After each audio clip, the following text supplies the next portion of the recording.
se están intensificando los esfuerzos diplomáticos alrededor de un posible cese al fuego. Incluso hay quienes dicen que la propuesta podría ir hacia finalizar la guerra. Sabemos que hay mucha presión interna en Israel, externa, no solo de habitantes del mundo, sino de gobiernos del mundo. ¿Cómo ve usted que ha estado siguiendo este conflicto, ¿no?, a lo largo de los meses, este momento particular que asistimos, y qué posibilidades hay de que efectivamente haya un acuerdo en este momento? Tanto las posibilidades como las probabilidades de que la guerra se suspenda definitivamente y se entre ya a cese al fuego definitivo y a negociaciones definitivas son muy remotas, porque las razones, el mismo ataque de Irán y la respuesta de Israel lo indican, porque el señor Netanyahu tiene la presión interna tanto de quienes quieren que se liberen los rehenes, pero también tiene la presión interna de quienes le exigen que elimine completamente toda la estructura de Hamas. Y con todo ese movimiento internacional que ha habido, la llegada de la ayuda humanitaria y la presencia de personas de la ONU y la Cruz Roja allí, lo único que hace es dilatar el conflicto porque ambas partes encuentran que tienen de dónde pegarse para no ceder. Efectivamente, hoy veía yo una carta que le envía el ministro de Finanzas de Netanyahu a Netanyahu, diciéndole, si usted va a firmar una paz o quiere un acuerdo con Hamas, usted no merece encabezar este gobierno. Quiere decir que hay grietas dentro del mismo gobierno de Netanyahu entre quienes están jalando para que haya un acuerdo y quienes dicen no, hay que erradicar completamente a Hamas. Puede ser ese quizá uno de los obstáculos mayores, las divisiones dentro del propio gobierno israelí. Claro, es que mire, como están divididos desde antes de la guerra, la presión viene muy grande y Netanyahu no es muy bienvenido en amplios sectores de la oposición.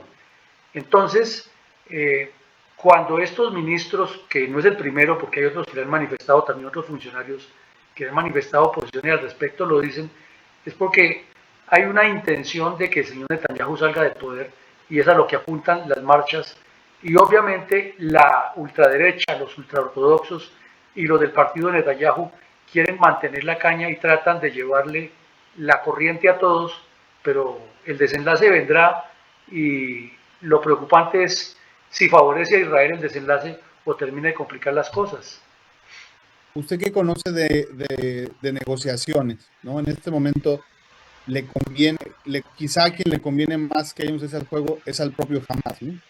Claro, es que se nota a leguas, y no solo a Hamas, sino a sus proxies, porque mire usted cómo ha metido la nariz Egipto, pero también uno se da cuenta que a Israel lo que más le conviene en las negociaciones es la acumulación de inteligencia para operaciones, porque el ADN de Israel es el rescate, no negociar con terroristas y ganar siempre posicionamiento del Estado. Entonces, es un juego que está allí sobre la mesa en que ambos quieren sacar ventajas y ambos se conocen muy bien.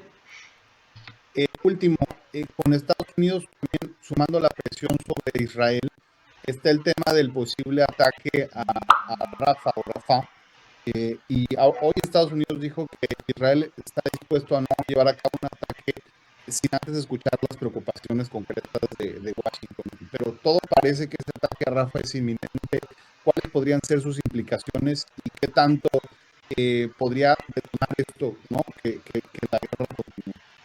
Es que son como, hay varios intereses, ¿no? El de Estados Unidos, el señor Biden buscando prolongarse en el poder.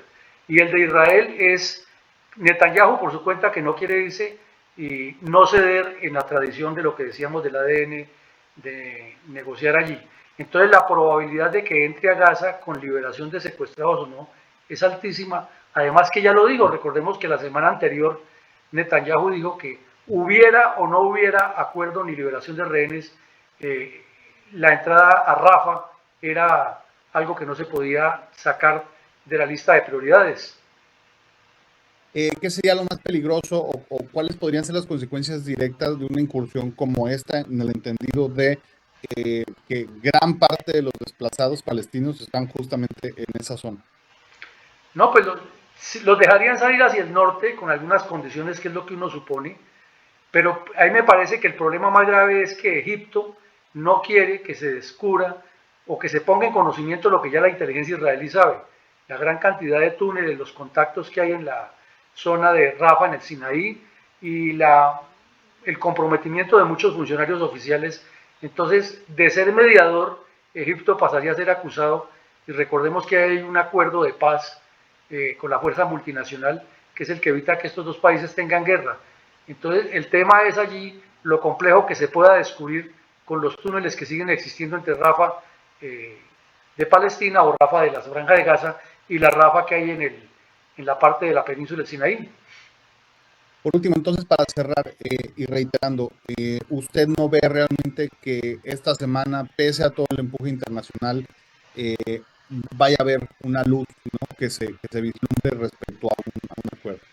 Sí, acuerdo definitivo no, definitivamente no. Allí puede que se logre la liberación de algunos rehenes, que ganen ambos, porque además los miembros de Hamas y la Yihad Islámica necesitan sacar de la cárcel a una gran cantidad de personas para recuperar los cuadros de mando que han perdido en Gaza. Pero definitivamente acuerdo total no va a haber, y lo más probable es que Israel sí entre a Rafah. Así que, como siempre, muy agradecidos con su ayuda, lo apreciamos mucho. Con mucho gusto, y aquí estamos atentos.